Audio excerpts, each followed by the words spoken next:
Greetings, I'm your host, Mr. Beowulf, and on this episode of Great Moments in Snack Cake History, we take a look at the Hostess Sno Ball. Like all good stories, this one begins with war. In the late 1930s, a complete lunatic with a bad mustache decided that he wanted to take over Europe. No, that's Ron Mayo of Sparks, not Hitler. Sorry, Ron. Okay, now that's Hitler. Anyway, Hitler's lust for the conquest of Europe led to World War II. The United States managed to stay out of the war until 1941, when Martians invaded the Andrews Sisters. Wait, that's not how the script is supposed to read. Who put that in the script? Oh, for crying out loud, Bob, I told you no one was to touch my script. Look, when I hired you, you assured me that your crew was professional and reliable. I took quite a chance hiring a crew of howler monkeys, and I think you should show some gratitude. No, I'm not a speciesist. I just meant that hiring howler monkeys is not common practice in this business. Now, can you put up the next slide? Thank you. The United States stayed out of the war until the Japanese bombed Pearl Harbor. Unfortunately, I'm not referring to the 2001 movie made by Michael Bay, but to the real Pearl Harbor. At any rate, the Andrews sisters remained unharmed and went on to entertain the troops and become tireless supporters of the war effort. It was during this period that Americans had to ration goods such as sugar and flour in order to keep the troops fed. What does this all have to do with the Sno Ball? Well, according to Hostess, the end of sugar and flour rationing made the Sno Ball a popular treat when they hit store shelves in 1947. Here we see a woman who had her head surgically removed and replaced with a giant package of snowballs. Rumors that Willy Wonka was called in to enlarge a normal-sized package of snowballs for the operation have never been confirmed and in fact seem quite out of character for Mr. Wonka, who would most likely find such procedures to be distasteful. Alas, the practice still continues to this day, as we see with this runway fashion model. Sadly, this model was badly hurt at a beach shoot when she was set upon by a flock of seagulls. No, Bob, I mean real seagulls, who picked away the coconut and marshmallow that covered her chocolate cake skull. Until 1950, snowballs did not have a cream filling. They were simply chocolate cakes covered with marshmallow and coconut. Hostess added cream filling in 1950 and also began to use pink coloring on the coconut. For a time, each package of snowballs came with one pink snowball and one white snowball. Eventually, however, both snowballs in a package were the same color.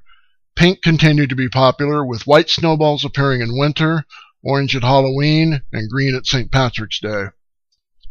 Over the decades, many versions of snowballs have appeared, unsanctioned by Hostess and created by rogue pirate snowball makers. Meet the cute, abominable Snowball Man. He sold well for a short time until it was discovered that children didn't want to eat him, but rather keep him as a doll or a pet. And contrary to the view that snack cakes have so many chemicals that they'll last indefinitely, snack cakes do in fact spoil. Many a mother had to clean up a residue of moldy coconut and mildewed cake. But at least the abominable Snowball Man was cute.